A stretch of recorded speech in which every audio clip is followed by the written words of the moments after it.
노벨 평화상을 수상한 테라사 이 수녀는 유고슬라비아에서 태어나 87세로 그의 생을 마감했습니다. 그녀는 18세의 나이에 수녀의 길로 들어섰고 포근한 잠자리와 따뜻한 외투를 버리고 세상에서 가장 가난한 사람들을 위해서 살았습니다.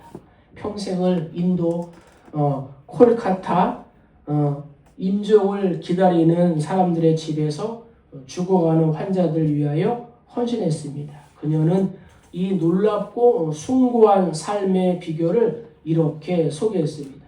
나의 비결은 아주 단순합니다. 그것은 곧 기도하는 것입니다.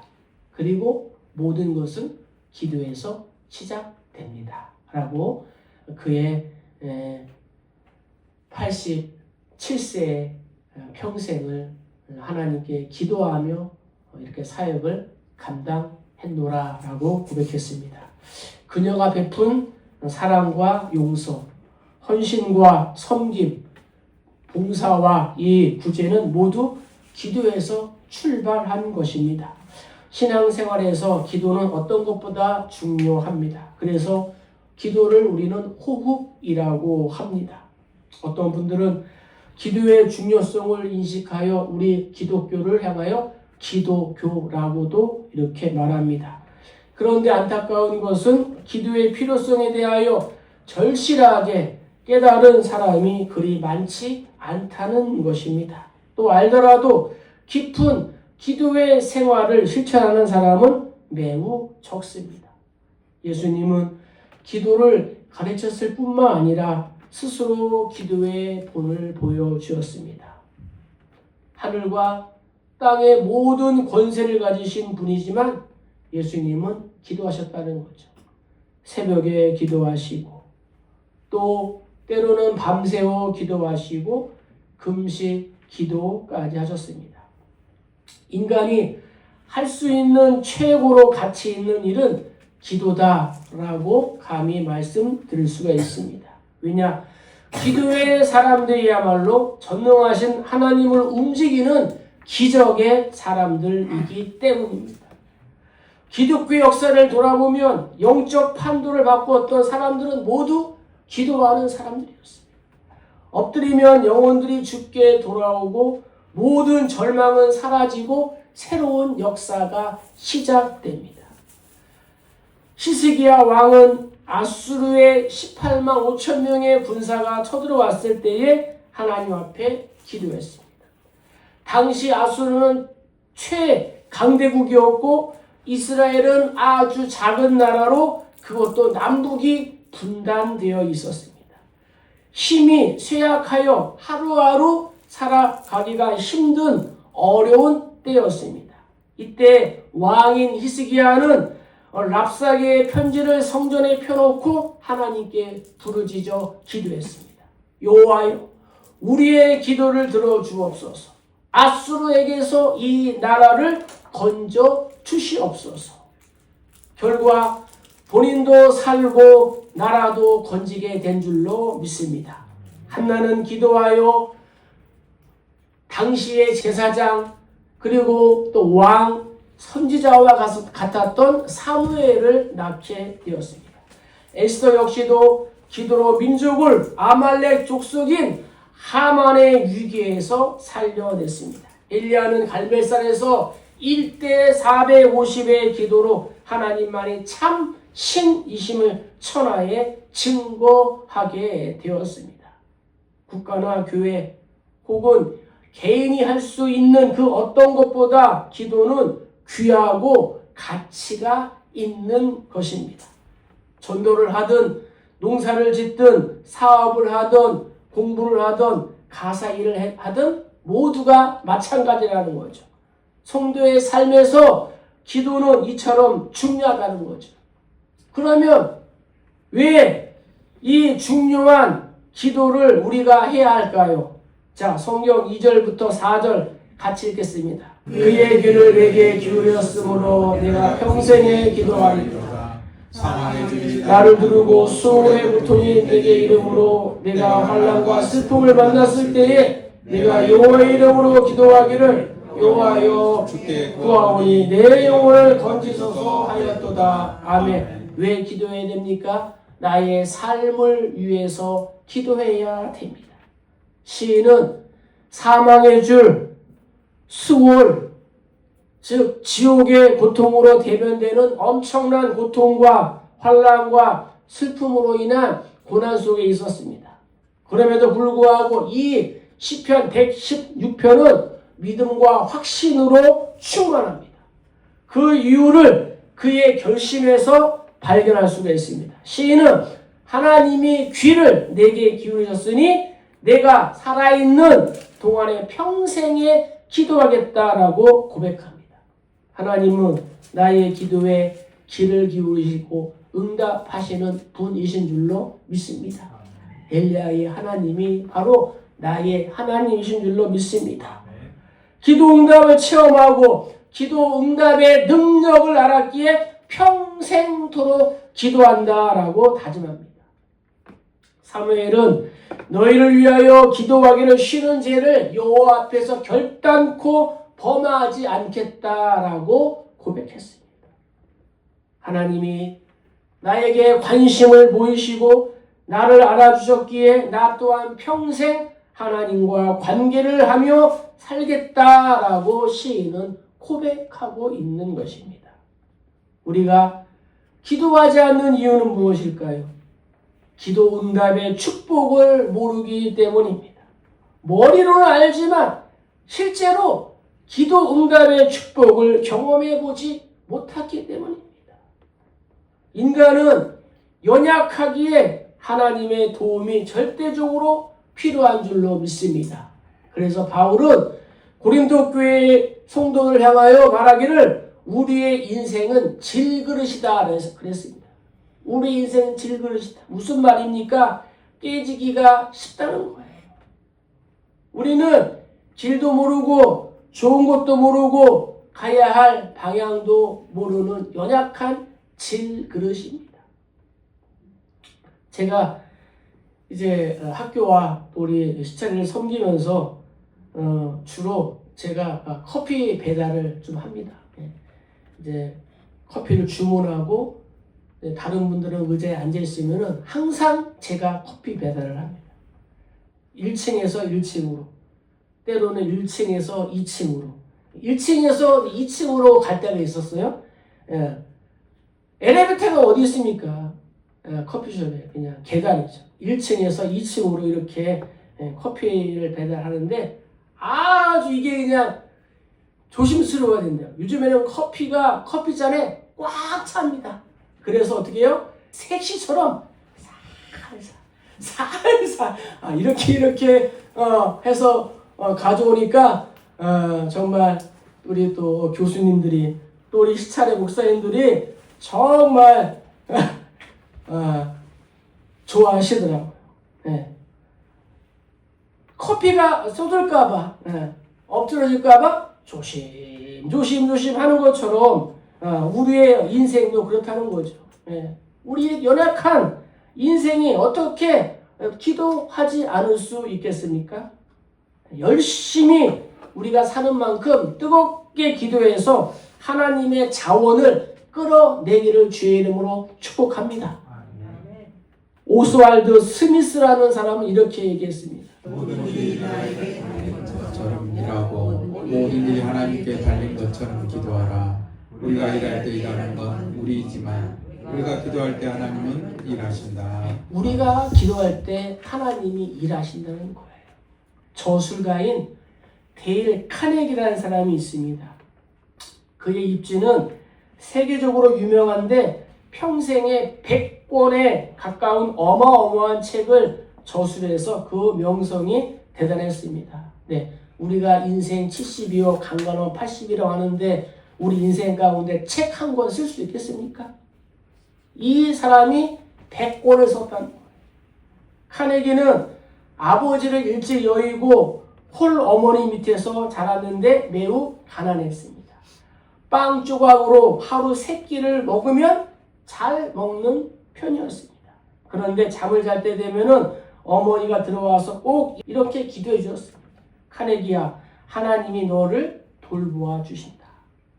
컴퓨터에 우리가 자료를 입력하듯이 몇 번이고 그 말을 반복해서 자기의 머리에 입력해 주었다고 합니다. 그리고 카네기는 어머니의 기도 중에 잠들곤 했습니다. 이 가르침 때문에 카네기는 고난을 만날 때마다 기도하여 하나님께 도움을 구했습니다. 내가 산을 향하여 눈을 들리라. 나의 도움이 어디서 올까? 나의 도움은 천지를 지으신 여호와에게 서로다. 할렐루야. 열심히 공부해서 세계적인 작가가 되었습니다.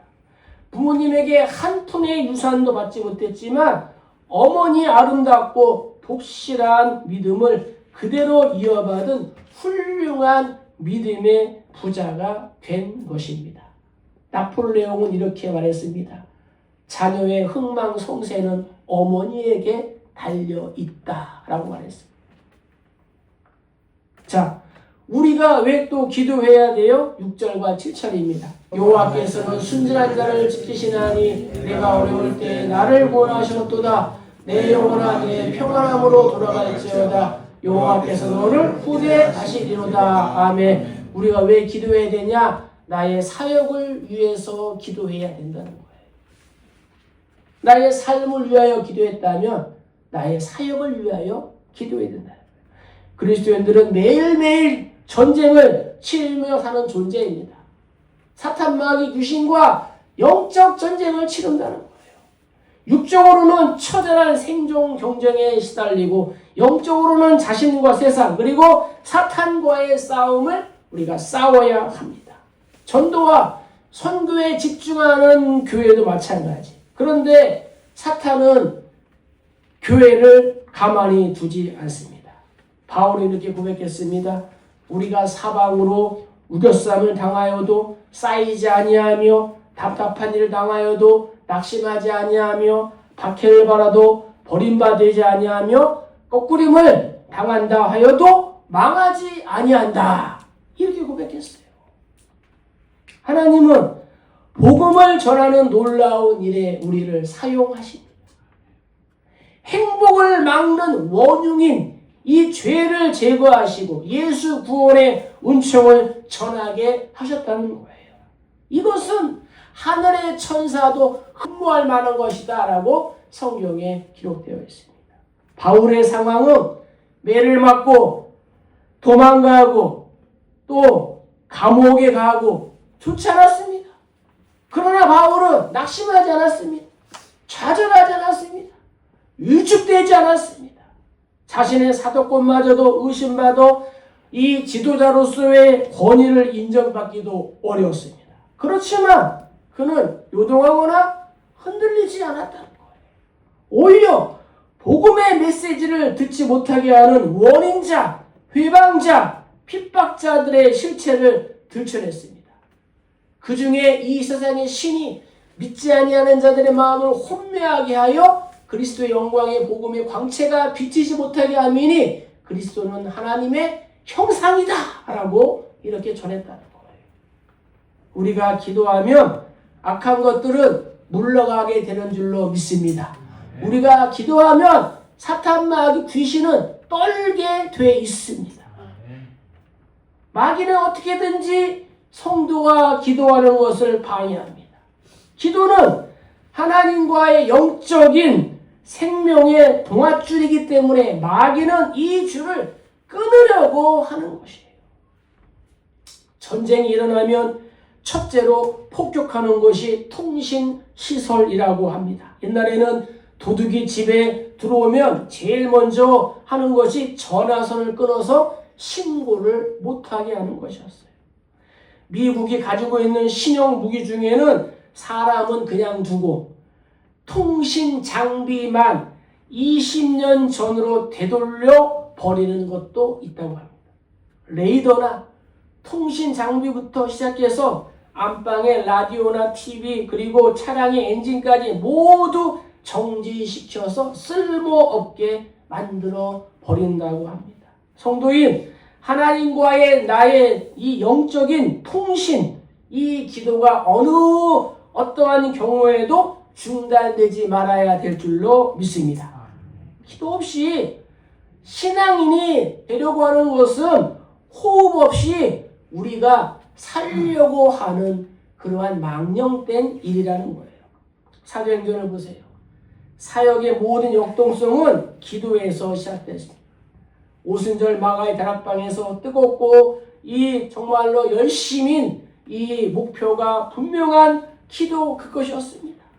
기도하면 닫혔던 모든 문이 열려지는 줄로 믿습니다. 옥의 문도 열리고 문제의 문도 열려있고 닫혀있는 태신자의 문도 열리게 될 줄로 믿습니다.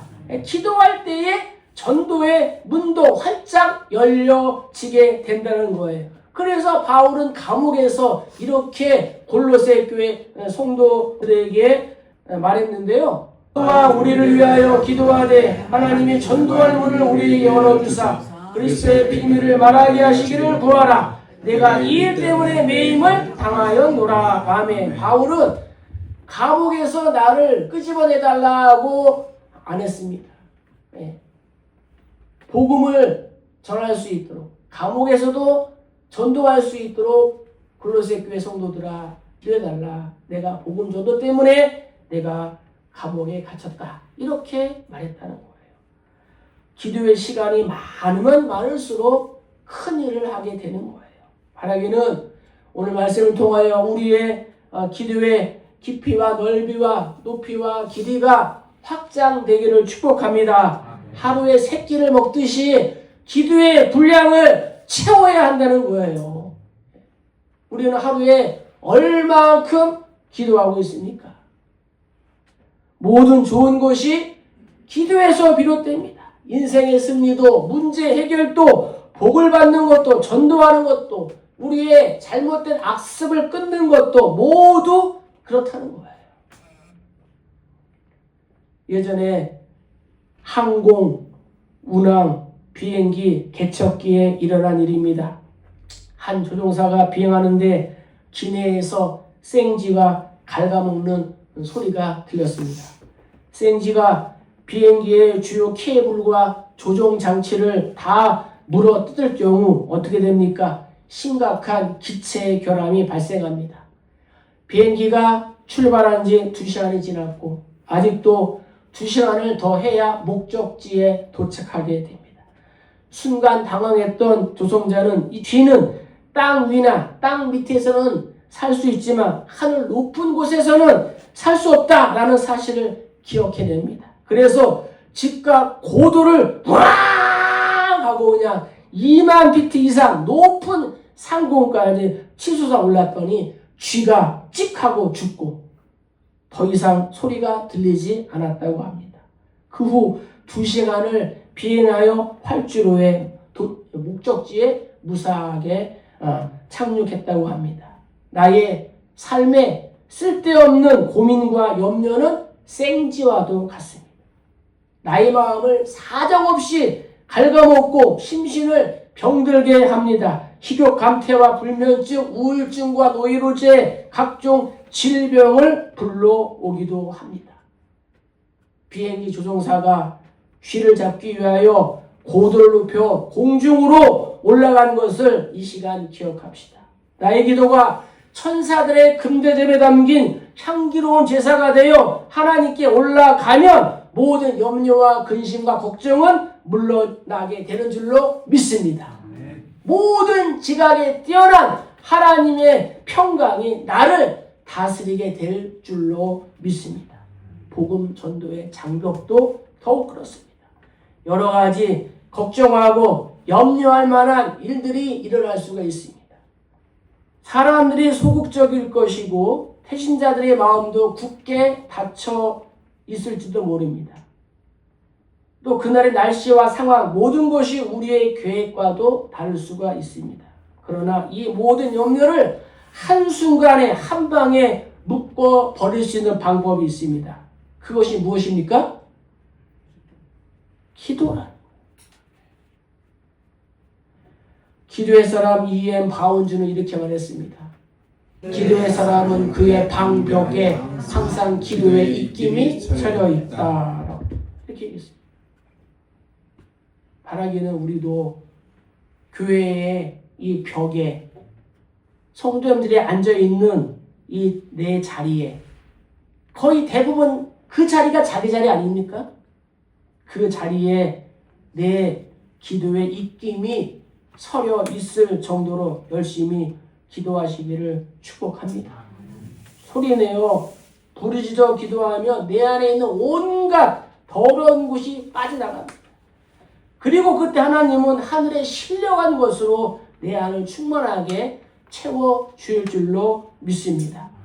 조지 뮬러는 5만 번 기도 응답이 됐는데 그는 말합니다. 기도는 하나님의 능력을 붙잡는 손이요. 나이가 들수록 더욱 기도해야 합니다. 그래야 신령한 일에 냉랭해지지 않습니다. 이렇게 말했습니다. 그런 의미에서 우리 노 성도님들이 기도하셔야 돼요. 예? 그래야 냉랭해지지 않는 겁니다.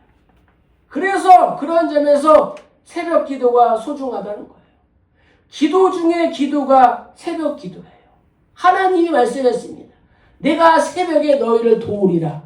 내가 아침에 너희의 기도에 응답하리라. 이렇게 말씀했다는 거죠. 기도의 사람 E.M. 바운주는 이렇게 얘기했습니다. 새벽 기도하는 사람 치고 실패한 사람이 없고 세계적으로 위대한 일을 한 사람들은 새벽 기도에 승리한 자였다라고 했습니다. 레오나르도 레이븐 힐리 부흥의 세대여 통곡하라 라는 책에서 이렇게 썼습니다. 기도하지 않는 목사, 전도사, 교육자는 장난하는 사람이며 기도하지 않는 평신도는 방황하는 자이다 라고 했습니다. 기도하는 사람은 하나님이 일하시게 하며 모든 불가능을 해결하는 자인 줄로 믿습니다. 기도하지 않는 평신도는 뭐라고요? 방황하는 자라는 거예요. 기도하면서 우리가 깨닫는 게 있습니다. 그것은 무엇이냐? 12절, 14절 읽겠습니다. 내게 주신 모든 은혜를 내가 여호와께 무엇으로 보답할까? 내가 구원의 잔을 들고 여호와의 이름을 부르며 여호와의 모든 백성 앞에서 나는 나의 소원을 여호와께 갚으리라. 기도할 때에 하나님의 은혜를 기억하게 된다는 거예요. 1888년 프랑스 한 일간지에 사람이 죽었다는 부고가 올라왔습니다. 부고의 제목은 이겁니다. 죽음의 상인 알프레드 노벨 서거하다. 많은 생명을 순식간에 죽이는 폭약의 발명가인 노벨이 죽었다는 기사에 노벨은 충격에 빠졌습니다. 죽은 사람이 어떻게 자신의 부고를 읽었을까요? 몇 개의 신문이 노벨의 형인 루드버그 노벨이 죽었는데 동생인 알프레드 노벨이 죽은 줄 알고 오보를 낸 것입니다. 다이나마트를 비롯한 350종의 특허를 낸 노벨은 그것을 계기로 자신의 재산 94%를 기부했어요. 그리고 노벨상을 제정하라라는 유언을 남기고 이제 죽게 되었습니다. 1901년부터 노벨상이 수여되고 있는데 노벨상은 6개 부문에서 최고의 영예이자 엄청난 상금이 있습니다. 이 상을 받는 것을 매우 영광스럽게 생각합니다. 2012년부터는 노벨상 대상자들에게 무려 11억 3천만 원씩을 주고 있습니다. 세계에서 노벨상을 가장 많이 받은 국가는 어디일까요? 미국입니다. 그러나 이러한 영광과 비교할 수 없이 더 큰 영광스러운 일이 있다는 거예요. 그것은 무엇이냐? 천하보다 소중한 생명을 살리는 일이라는 거예요. 전도하는 사람은 하늘의 별과 같이 빛나는 존재가 된다라고 성경은 기록하고 있습니다. 시인은 고백합니다. 내게 주신 모든 은혜를 내가 여호와께 무엇으로 보답할까? 사랑하는 성도님들, 하나님이 나에게 주신 은혜 무엇으로 보답하시겠습니까? 어떻게 하면 죽음의 위기에서 건져주시고 큰 사랑을 베풀어 주셨는데 이것을 잊지 않고 오랫동안 기억할 수 있는 생활을 할 수 있을까요? 그것은 무엇이냐? 내가 받은, 내가 깨달은 하나님의 은혜를 상대방에게 전하는 거예요. 왜냐하면 고난 중에 내가 만난 하나님은 틀림없이 다른 사람들에게도 필요한 하나님이기 때문이라는 거예요. 그래서 우리가 사람들에게 내가 받은 구원의 은혜를 증거하는 거예요. 시편 기자가 고백합니다. 내가 구원의 잔을 들고 여호와의 이름을 부르며, 무슨 말이냐? 이 구원의 잔은 이 가까운 사람들을 불러서 식사 자리에 초대한다는 거예요. 그래서 성도가, 구원받은 성도가, 하나님의 은혜를 경험한 성도가 사람들에게, 여러분, 내가 이처럼 여러분에게 대접하는 것은 하나님께서 나에게 주신 큰 복을 여러분들과 함께 나누고 싶기 때문입니다 라고 이렇게 말하라는 거예요. 그러면은 그 사람들에게도 기쁨이 되고 자신도 다시 한번 하나님의 은혜를 기억하게 되는 기회가 된다는 거예요. 진수성찬을 차려서 대접하라는 거 아니에요. 김치찌개 대접하면 돼요. 요즘에 날씨가 더워지니까 열무냉면 9,500원짜리 대접하면 된다는 거예요. 사람들은 입으로 하는 감사는 잊어버립니다. 그러나 얻어먹은 감사는 결코 잊지 않습니다. 먼저 섬기던 교회에서 잘 나가시는 분들이 말합니다. 목사님, 언제 식사 한번 대접할게요. 여태까지 대접 안 했습니다. 여태까지. 제가 그 밥을 먹고 싶어서 그렇겠습니까? 말로 하는 것은 다 잊어버려요. 그러나 행동으로 보여주는 것은 기억납니다. 그래서 우리가 태신자들에게도 마찬가지예요. 복음을 전할 때 가장 큰 축복이 있습니다. 하나님과의 약속, 자신과의 약속한 것을 성실하게 지켜야 돼요. 모든 백성 앞에서 나는 나의 소를 여호와께 갚으리이다. 바라기는 오늘 말씀을 마칩니다. 전도 축제를 위하여 갈급한 심령, 준비된 심령, 예비된 심령을 품으시기를 축복합니다. 나와 관계하고 있는 사람들 중에서 찾아보는 거예요. 불특정 다수가 아니라 타겟, 목표를 정하고 나와 관계 있는 사람들을 우리가 찾아보는 거예요. 지금도 늦지 않았습니다. 한 사람이라도 품고 기도하여 또 전도의 문을 열어달라고 하나님께 기도하시기를 소망합니다. 전도는 천국에서도 기뻐하는 최고의 가치가 있는 일이라는 거예요. 그래서 영혼 구원하는 일에 이번 기회가 아니면 언제 우리가 또 태신자를 품고 또 이렇게 전도하겠습니까? 섬기겠습니까? 기도와 시간, 땀과 물질을 또 눈물을 흘리는 우리 모두 다 되시기를 주의 이름으로 간절히 축복합니다.